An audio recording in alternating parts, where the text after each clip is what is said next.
Welcome everyone to Fundamentals of Kabbalah and Chassidut, continuing our series on the spiritual geography of the land of Israel. Tonight, we're going to do the 4 holy cities of Israel.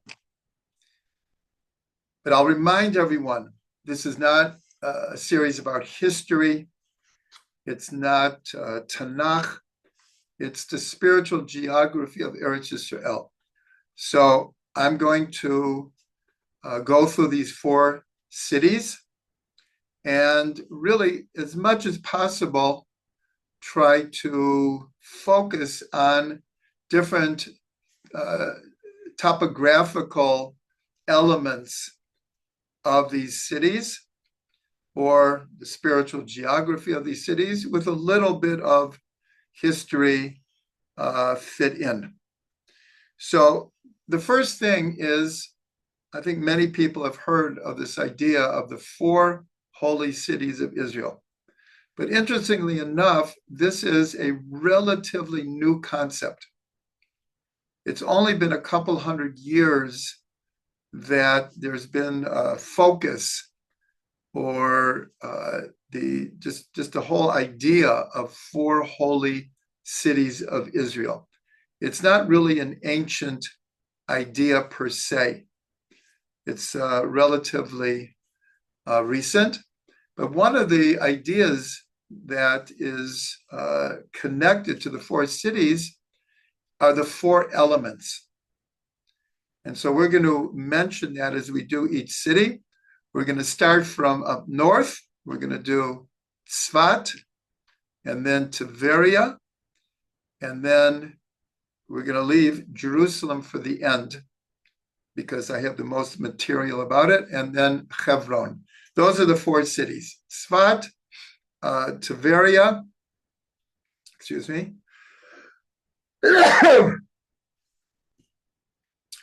Hebron, and Yerushalayim. And the correspondence to the elements are really very clear. That Tzfat is connected to air. Anyone who's been to Tzfat, this is like a no-brainer. Tzfat is sitting perched on the top of this mountain with beautiful views, and you feel very ethereal. There's no doubt that there is an ethereal, airy, spiritual feeling that when you're in Tzfat. So let's learn a little bit about Tzfat, but especially the topography. And that's the main thing. The main thing is the name Tzfat. It means an overview, a lookout, a place that you could see in every direction or in a long way in one direction. So that is the name Tzfat. We're going to come up with the same root when we get to Yerushalayim, Harat Sofim. That's where the Hebrew University is. Harat Sofim means the mountain with the view, the ability to see a wide expanse. So that's the actual meaning of Tzfat. This name does not appear in the Tanakh.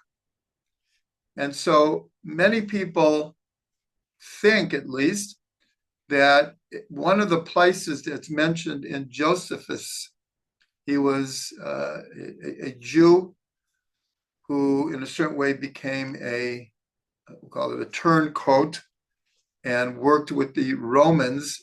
But he wrote what many people feel is a very, very accurate history of the times. And he mentions a place called Sef, that they think that this is the place of Tzfat. Tzfat is in the territory of Naphtali. Hopefully, at some point, we will get to a connection of the tribes and their inheritances in the land of Israel. Tzfat is part of the inheritance of Naphtali, which is really the upper Galil. And what's interesting is the gematria of Naphtali is exactly the same as Tzfat, 570. They have the same gematria. And so in a certain way, Tzfat is the most important city in the area of Naphtali. So as I said, as far as the spiritual geography, is the idea that Tzfat is perched, the city literally sits at the top of a mountain. And we already discussed that across from Tzfat is Har Meron. And in between is a valley, and it's popularly called Wadi Amud. The Wadi means a valley in Arabic, Wadi Amud.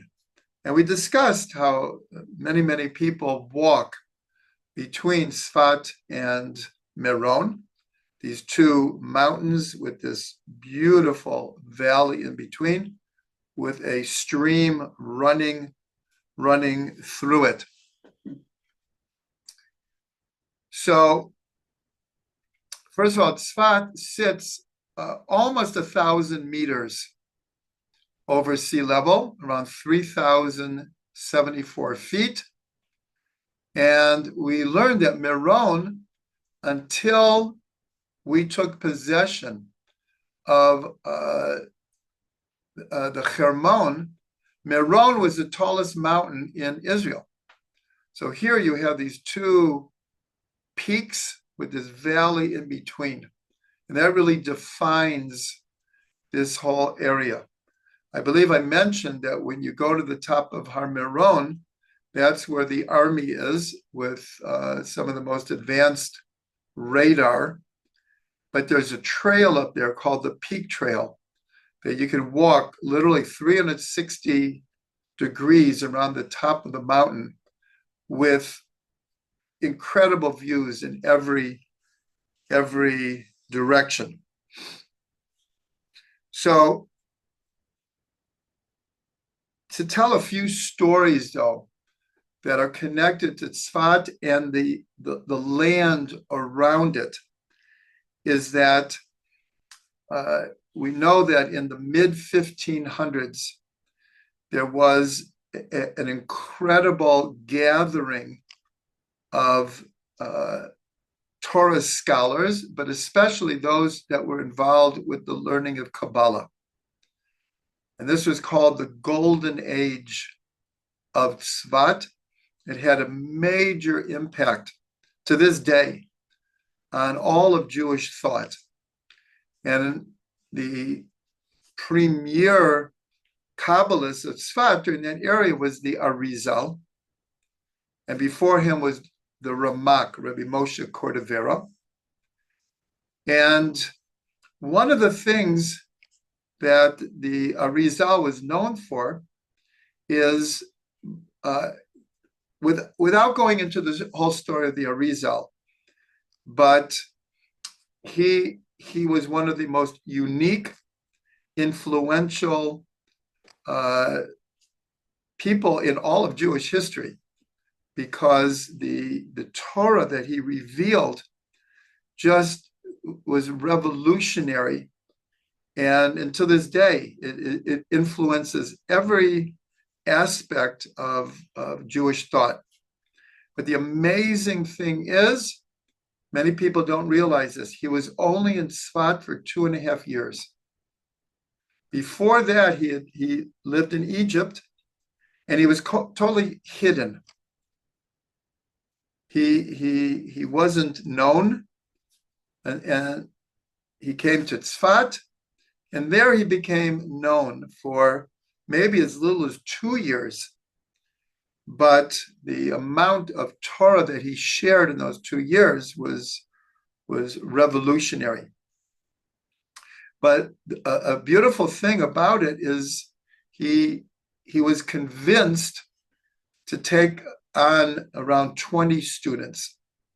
That's all that were in his inner circle.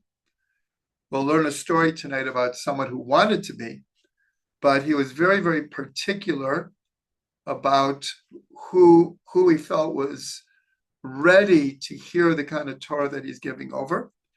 And most of the Torah that he gave over was out in nature, in the area around Tzfat.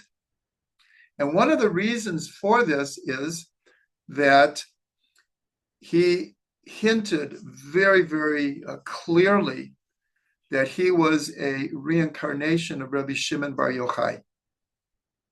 And one story is he brought his students to Meron, where Rabbi Shimon Bar Yochai is buried. Remember, that's just right across the mountain from Tzfat. And while they were like right near the burial site, he sat down the students, and the Rabbi Shimon Bar Yochai only had around 10 students. And he sat the students in a circle around him in a way to make them understand that they were all also reincarnations of the students of Rabbi Shimon Bar Yochai, and he sat them in the same way that Rabbi Shimon Bar Yochai sat his students. And the reason I'm telling you this is because when you read the Zohar, so much of the Zohar takes place out in nature.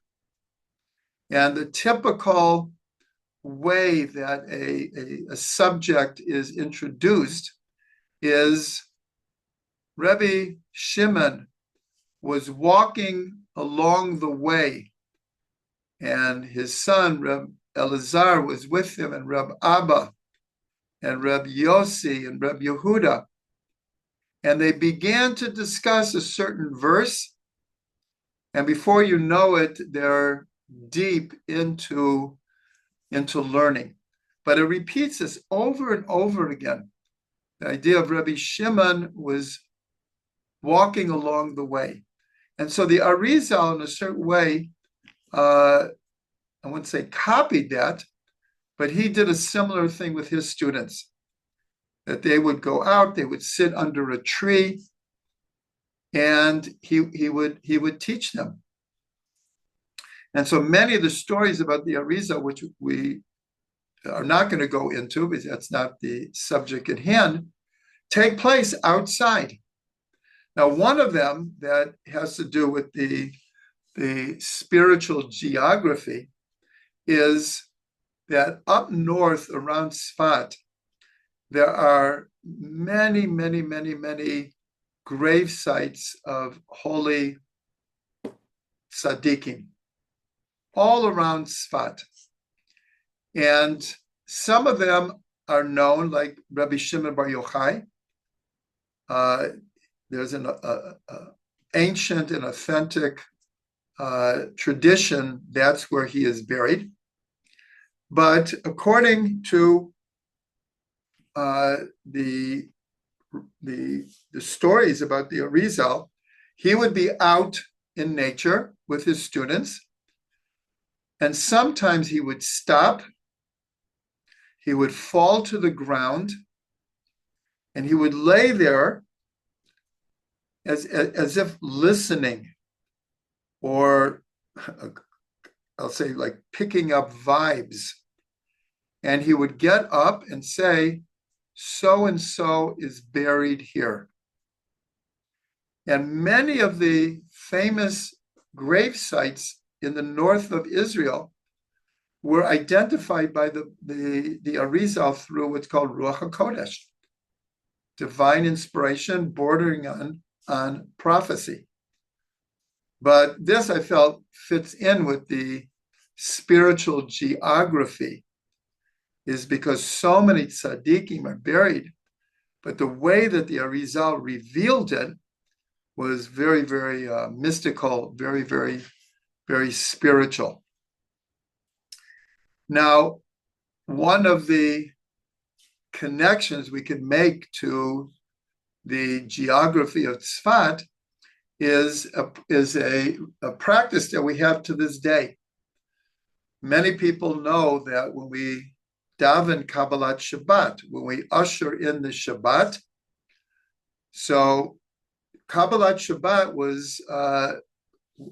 was formulated in Tzfat. It's about around 500 years old. Before that, there was no such thing as Kabbalat Shabbat, as far as a prayer service. It was initiated by the Arizal and the circle of Kabbalists around him, where they would recite 6 different psalms. And then the 7th is Lecha Dodi, which was composed by one of the Kabbalists in the circle of the Arizal, Rabbi Alkabetz, Shlomo Alkabetz. He is buried right next to the Arizal. And the Ramak, who I mentioned before, is buried at the foot of the Arizal. It's actually the opposite, because the Ramak was buried first, and then the Arizal is at the head of the Ramak. But to this day, when we daven Kabbalat Shabbat, we turn to the west, and when we say Boi Kala, we greet the Shabbos bride, and we kind of bow to the west as if we're greeting someone coming in. And that whole tradition began in Tzfat, but the way that they did it, they didn't do it in a synagogue. They went out to the fields outside of Tzfat, and they greeted the Shabbos bride out in nature. And so, until this day, in shuls all over the world, we turn to greet the Shabbos bride in memory of how the Arizal and the circle of Kabbalists did it when they initiated Kabbalat Shabbat. So one story is that one of the great scholars of Tzfat, he was called the Alshich, and he wanted to be part of this small circle of students of the Arizal. But the Arizal did not let everyone be a student. And it wasn't because they weren't great scholars. His Kabbalah was very, very unique, and he didn't feel it was right for everyone. And so even great scholars, he would say, I'm sorry, you're a great scholar in of yourself. You're a great student of Kabbalah. Just continue in your path. And so one of them was Moshe Alshich. There is a shul in Tzfat to this day from the time of the Alshich. And he kept on begging the Arizal. And so the Arizal said, okay, but we'll kind of like do a test to see if it's right from heaven. When we go out to greet the Shabbos bride, you can join us, but if you fall asleep, that's a sign from heaven that the type of Torah that I'm teaching, it's not for you. And so the Alshich was very excited. He's going to be able to join the Arizal. And so he knew where they went out to greet the Shabbos bride. So he thought to himself, I'm going to be so prepared. I'm going to go before them, and I'll already be there. Just kind of showed how excited I am and enthusiastic to be part of this learning group. And so he goes, and he knew where they would be. And he is there early, and he's a little tired. So there's a tree, and he puts his back to the tree and, says to himself, I'll just rest for a few minutes. So what happens? He completely falls asleep. The Arizal and all of the people with him come past the tree, and they want to wake him up. And the Arizal says, no, don't wake him up. And they go past, they greet the Shabbos bride, they come back, and then the Ari says, okay, you can wake him up now. It was getting dark. You couldn't leave him out there in the dark. So they wake him up, and he realizes for some reason it's not from heaven that I should join the group learning with the Arizal. But we should know that it sounds a little bit like a put down. It wasn't. The Alshich used to teach a Shabbos class at the encouragement of the Arizal. And the Arizal went every week and listened to him. And not out of politeness. The Arizal was a great scholar, great speaker.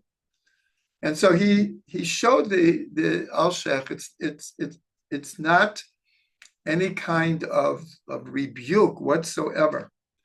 And a similar story happens with Rabbi Yosef Karo. Rabbi Yosef Karo is the author of the Shulchan Aruch, one of the greatest in Jewish history to this day. The Shulchan Aruch is the backbone of Jewish law.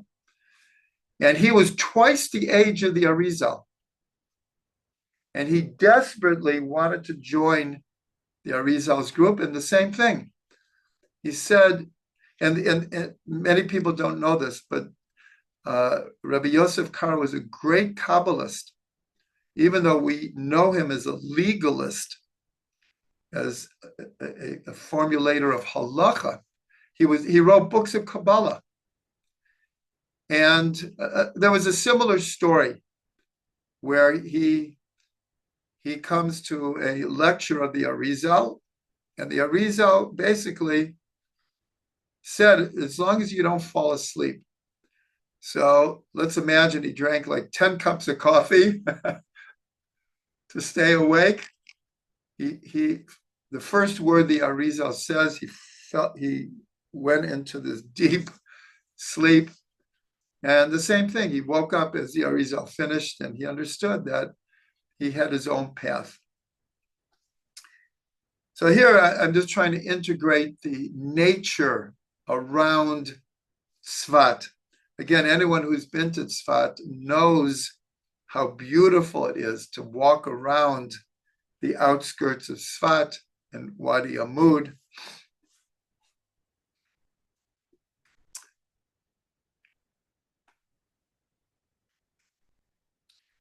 One last thing, I want to go back to Rabbi Shimon Bar Yochai, because one of the most mysterious, enigmatic, mystical parts of the Zohar is called the Idra Rabba.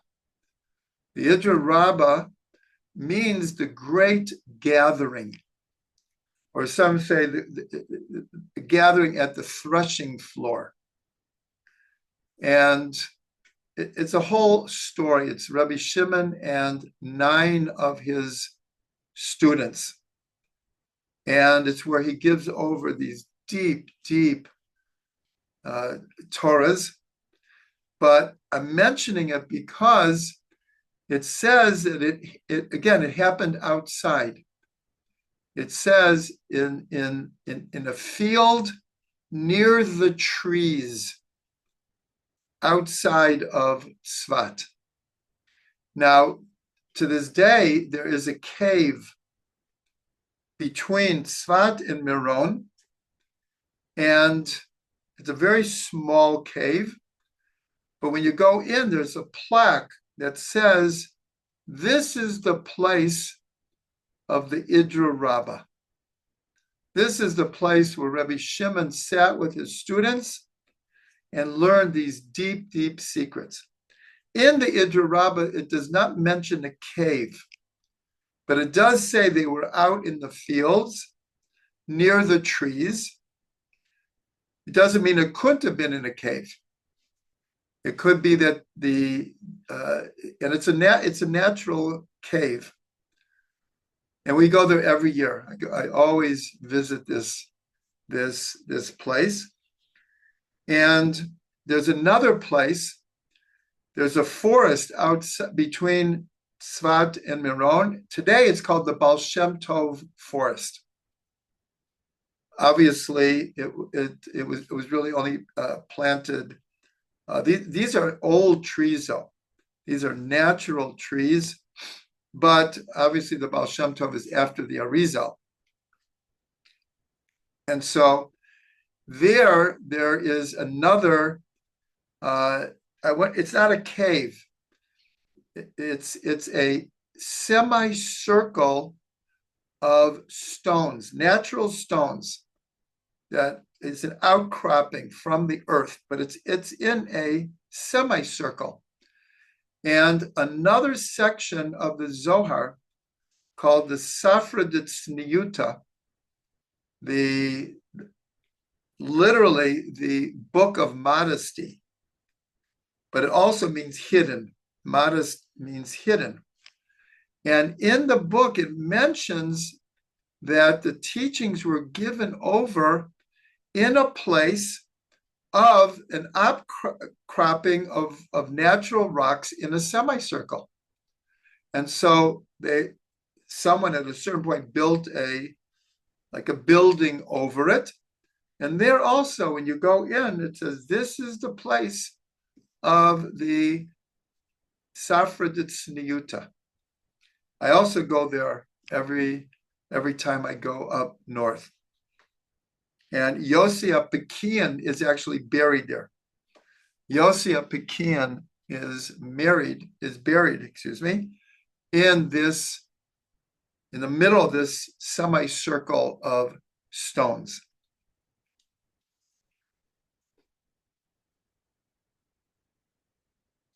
So that, I hope, is a taste of Tzfat and the element of air, spirituality, elevation, and the holiness of the city. Next, we'll go to Tiberias. Tiberias, of course, is connected to water, one of the four elements. Tzfat is air. Tiberias is obviously water. It is a city on Lake Kinneret, the Sea of Galilee. And the name Tiberias is not a Jewish name. It is actually the Roman emperor who established the city. And that's why it's called Tiberias to this day. It's interesting, in the Talmud, though, they make a play on words. Now, this is an important thing, because the names of the months that we use to this day came from Babylonia and Persia. They're not Jewish names. And yet, we find allusions to Jewish concepts in these names. So the same thing, Tiberias is connected to the word tabor, which is a belly button. Now, we actually learned that there is a mountain in Israel called Har Tabor, because it is like a belly button. The land around it is completely flat. And all of a sudden, you have this huge round mountain, just like as it were coming out of nowhere. It's not like in a mountain range or anything.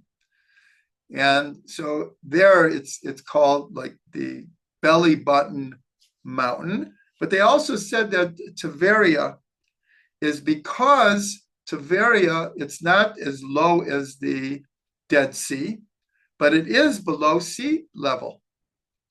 and it's water. So it's the idea of the womb, and the belly button is really coming from the umbilical cord. That's what's left from the umbilical cord. So there was this connection, and of course, in the womb is the embryonic fluid. So that is like a kind of like a play on words as the meaning of Tiberia. But it's understood that in the book of Yoshua, that Tiberia is the place of ancient Rakat. In other words, it wasn't only that the emperor of Rome happened to come and set up a city just out of nowhere. Apparently, the original Tiberia was a place called Rakat. And so there's been continual population there, going all the way back to Yoshua. Now, it makes sense to have a settlement on the only large body of water in Israel, is Yam Kinneret. So that makes perfect sense. We mentioned already that in Tiberia and the surroundings are hot springs. There are many, many hot springs. One is actually in the city itself, and they built a whole building around it, and people go there to bathe. And across the Kinneret is Hamat Gader, which is another famous hot springs. Now, one of the unique things of Tiberia, because there's an ancient cemetery in Tiberia, and also a very, very famous person is buried there outside of the cemetery, but near, and it's Rebbe Meir, sometimes referred to Rebbe Meir Bala Nes. Rebbe Meir, the master of miracles. So again, this is not a history class. I'm just trying to get to the geography. But you'll see in the ancient cemetery, you'll see in Rebbe Meir Bala Nes, and you'll see in buildings all over Tiberia, black stone. And also because Tiberia and Yam Kinneret is across from the Golan Heights.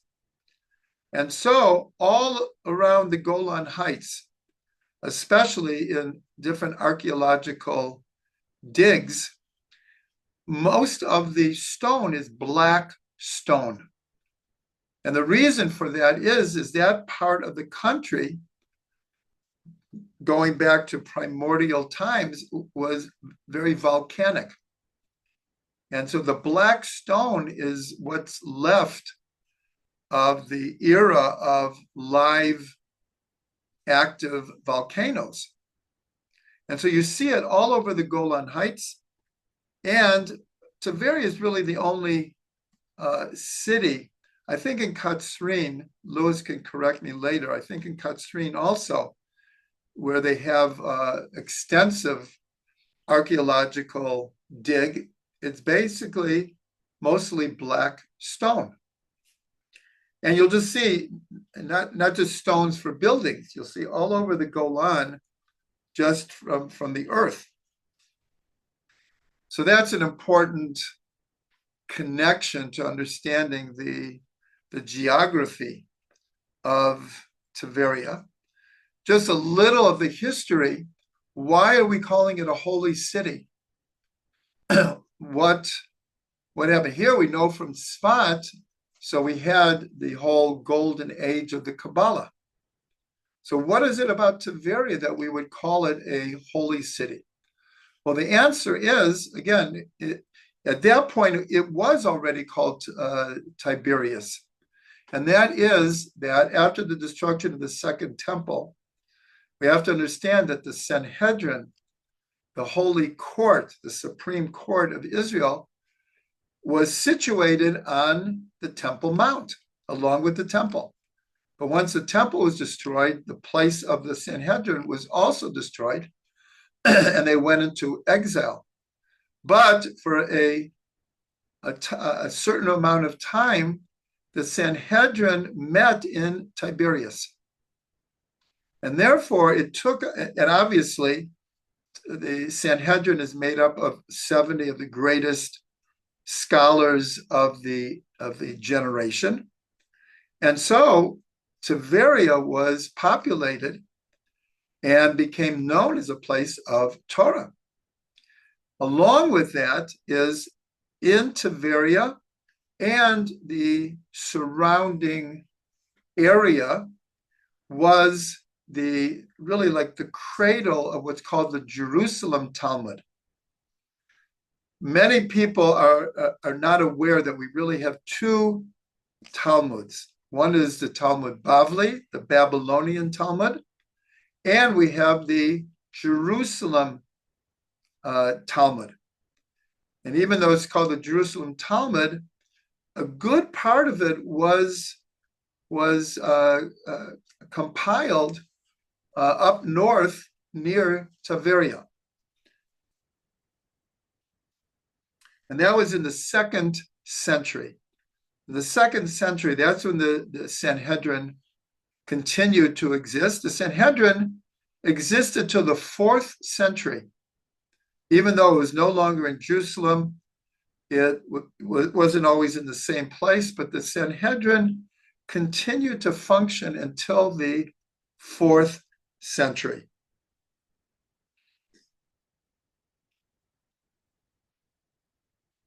So now I just want to tell two stories that will be connected to the geography of Tiberia. One is that going back to the Arizal, Rabbi Yitzchak Luria. So his main student was Rabbi Chaim Vital.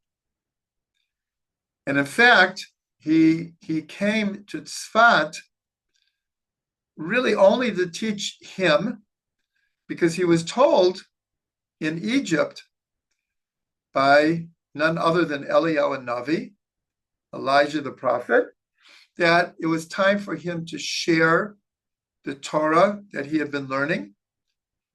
The Arizal was perfectly happy to stay hidden, unknown in Egypt. But Eliyahu Navi said, you've been taught all of this from heaven to give it over. But really, you only have to give it over to one person. And he will popularize your Torah. Not popularize, but he will make known your Torah. The Arizal didn't write anything except for a couple of poems that we sing on Shabbat. He didn't write anything. Everything we know really is coming from Rabbi Chaim Vital. But Rabbi Chaim Vital, who was a genius of geniuses, had a really hard time grasping the incredibly deep teachings of the Arizal.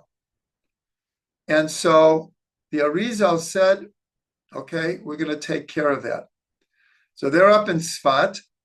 They come down to Yam Kinneret, and they take a boat, and they go somewhere near the middle of Yam Kinneret, and the Arizal takes a cup of water, and he says to Rabbi Chaim Vital, drink this water, and if you do, then you'll be able to understand the Torah that I'm giving over.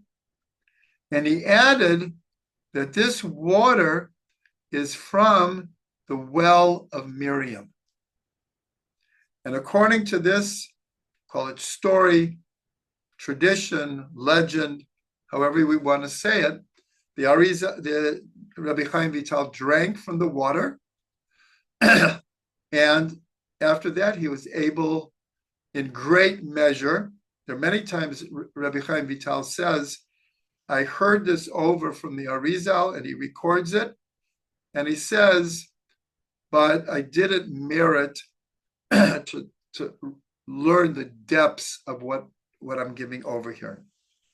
But in great measure, he was able to understand. And like I said, everything we know of the teachings of the Arizal came through Rabbi Chaim Vital. I won't say everything. The vast majority of everything that we know came from Chaim Vital.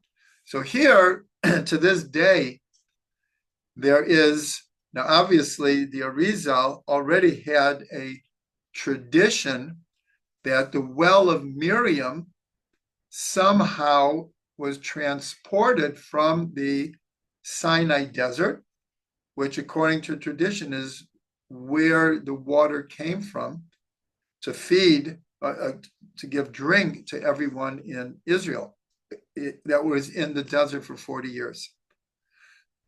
So again, this for those who have my book on water, the significance of water in Jewish tradition, there's a whole chapter about the well of Miriam.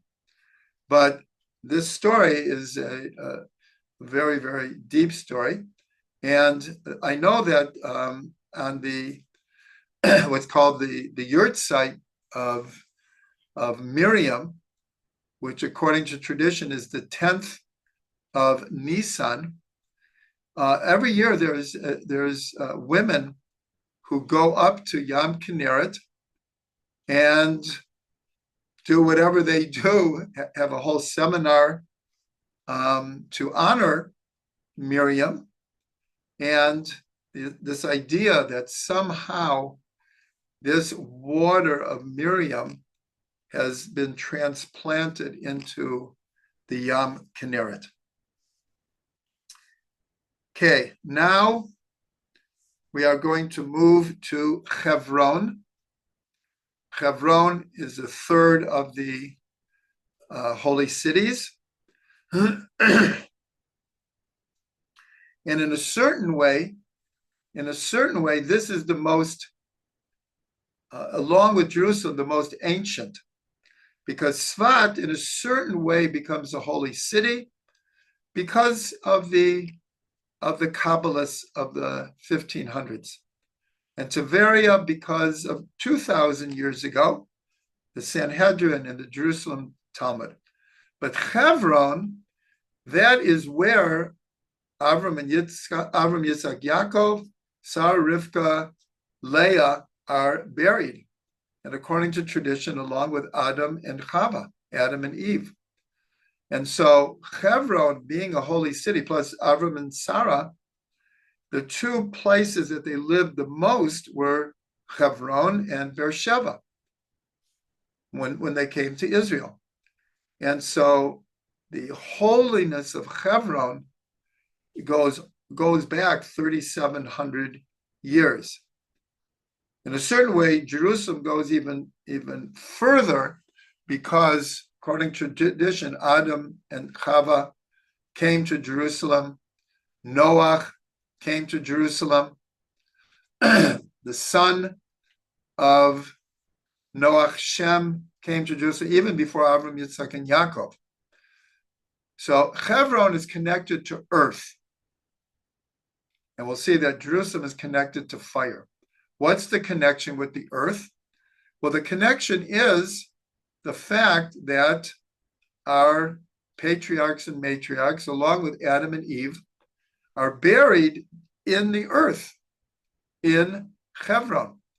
The first Jew to die was Sarah, and she's the first Jew to be buried. And then we have a whole parsha called Chayei Sarah in the book of Bereshit about Sarah passing away and the whole story of how Avram purchases the Cave of Machpelah. So first of all, in the Torah, Hebron has another name, and that is Kiryat Arba. And Rashi gives two different reasons. Why is it called Kiryat Arba? For those who know, there is a small but very, very determined and strong Jewish settlement in Hebron. It's 95% Arab, but there is a whole section of Hebron that is Jewish. But next to Hebron is the settlement called Kiryat Arba, named after its name in the Torah. And I'm not sure, but I think around 5,000 people live in Kiryat Arba. It's in walking distance to Hebron. Many people walk every Shabbos to pray in Hebron. So here we see the connection to earth. Now, Hebron comes from the word chibur, which means to be connected. And so here there is a tradition that Hebron is the chibur, the connection between this world and the world to come. Just like Jerusalem is the connection between the lower Jerusalem, Yerushalayim Shel Mata, and the heavenly Yerushalayim, Yerushalayim Shel Mala. That we'll get to when we get to Jerusalem. I'm seeing from the time that we will save Jerusalem for next week. But in Chayesara is the whole story of how Avram buys this cave. Now, why is it called Machpelah? So Machpelah comes from the word kaful, double. It's considered a double cave, not one next to each other, but one on top of each other. Today, at some point, the Muslims built a huge building around the grave sites of our patriarchs and matriarchs. So we have to understand that in the Quran, our patriarchs and matriarchs are considered holy people. They're prophets, accepted prophets in Islam. And so they built this huge building around the grave sites. And so when you go there, you go in, and they have places where it says, this is where Avram is buried, this is where Yitzhak, this is where Sarah. But everyone knows that they're in the cave below, that people do not have access. There are many, many stories over the years of people who did manage to go into the lower cave where they are actually buried. So it's called Machpelah because of the double nature of the cave. Now, Hebron is in we'll call them the mountains. Remember, when we talk about mountains in Israel, they are relatively, except for Hermon, they're relatively small, but nonetheless, it's very hilly and mountainous around Hebron. Hebron itself is built on a series of hills. It's not flat. So I want to give over a certain Rashi, because here we'll see the spiritual geography of Hebron is when Yaakov sends Yosef to check on his brothers. This is already after Yosef has revealed two dreams to his brothers, which made them very, very jealous and angry, because it sounds like Yosef is saying, you'll all bow down to me one day. I'm going to be the leader. And so the brothers already, they even used the word hated Yosef. Nonetheless, Yaakov sends Yosef to check on his brothers. And in the Torah, it says he sent him from Emek Hebron, from the valley of Hebron. Now, first of all, it's understood that they weren't near Hebron. When this whole incident happened, it appears that they were more up north. And so there's a question, what does it mean? He sent him from the valley of Hebron. So Rashi makes, it's one of the deepest Rashis in the whole Chumash. He says, wait a minute, Hebron is not a valley, it's in the mountains. So what does it mean? He sent him from the valley of Hebron. Geographically, it doesn't make sense. So Rashi says, no, there's like a deep mystical allusion here. It means that he sent him. Now, remember, Emek, Emek, which means valley, also means deep, from the word amok. If something is deep physically or even conceptually, it's very deep. So it's a word emek. So Rashi says what it means is Yaakov sent him from the deep Eitzah. That's the word he uses, the deep advice of the one who is buried in Hebron, Avraham, regarding the Brit Ben Abitarim, the covenant of the pieces. So that's what Rashi says.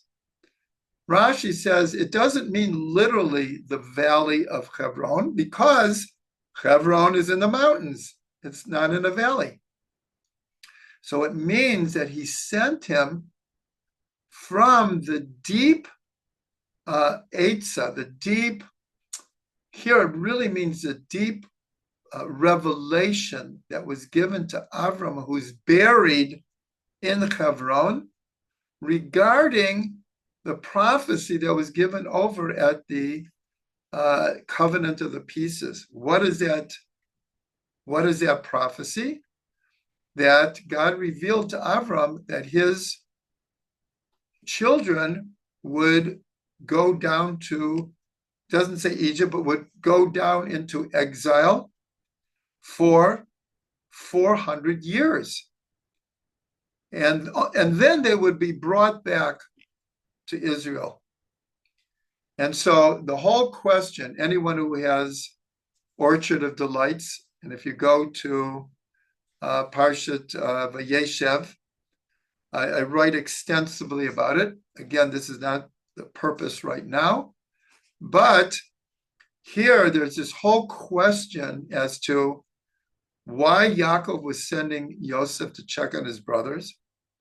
And by this enigmatic statement that he sent him from the valley of Hebron, hinting that what was about to happen was going to put in motion this prophecy that had been given to Avram. And so what happens?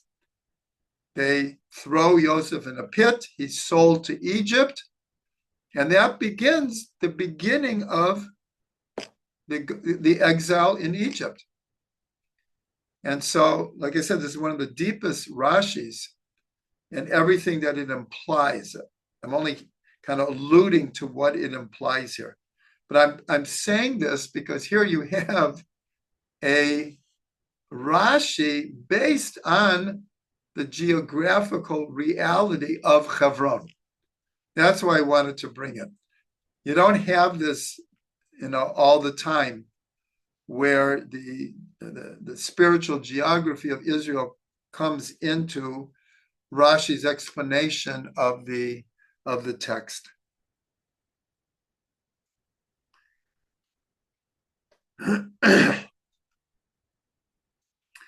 And here I'll just leave off with a very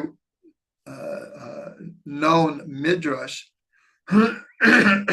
How did Avram, why did he want to bury her in this cave? There are many other places that Avram could have buried her, but he went to great lengths, and he paid an enormous fortune to bury her in this particular cave, 400 pieces of silver.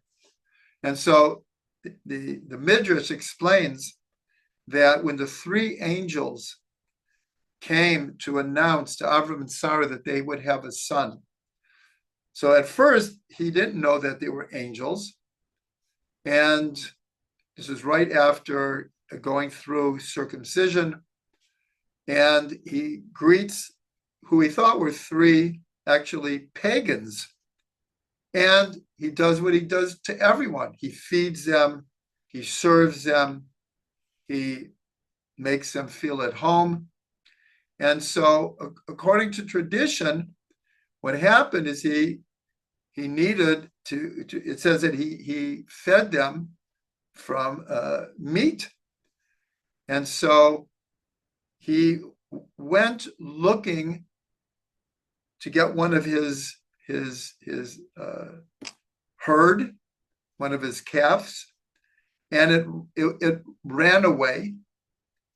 And he was in Hebron, and it runs into a cave. And Avram is determined to get this calf so he can bring it back and slaughter it and serve it to his guests. And it keeps on going deeper and deeper into this cave.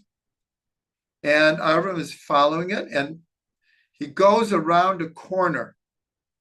And when he goes around the corner, Avram is like blasted with light. Just, and he becomes aware that this is the burial place of Adam and Eve. This is the Midrash. And so later, when it comes time to bury Sarah, he knew exactly where he wanted to bury her. And that's why the Torah, the Torah calls it Kiryat Arba. And I didn't give you the second reason. The first reason is because 4 pairs are buried there: Adam and Eve, Avram and Sarah, Yitzhak and Rivka, Yaakov and Leah. So it's called Kiryat Arba, the city of 4. The other one is that there were 4 giants that lived in Hebron. That was the other tradition. But the point is that when Avram needs to bury Sarah, like I said, he could have buried her anywhere. But he knew that this was the burial place of Adam and Eve. And like I said, in tradition, he also understood that, however we understand this, that this place is the connector between this world and the world to come. Again, for those who have Orchard of Delights in Chaya Sarah, I write about this extensively. And so I'll end with this, is right after he buries Sarah, the Torah says, V'Avram zaken ba biyamim, v'Avram berach et Avram bakol. Avram became elderly in wisdom, and God blessed Avram with everything. And the question is, what does it mean he came into days? Ba biyamim. One of the explanations is that because of Hebron being this connection between this world and the world to come, and because Sarah, in a certain way, makes the connection, she's buried in the earth, but her soul continues to exist in the world to come. And so Avram came into days, meaning in this world, he had 1 foot in this world, but already 1 foot in the world to come. He was already connected, chibur, Hebron, to the world to come. So tonight we did Tzfat, connected to the element of air, Tiberias connected to the element of water, and Hebron connected to earth. I'm going to keep Jerusalem because we'll need an entire class for it. So thank everyone for coming. And just like Avram was blessed with everything, may we all be blessed with everything good.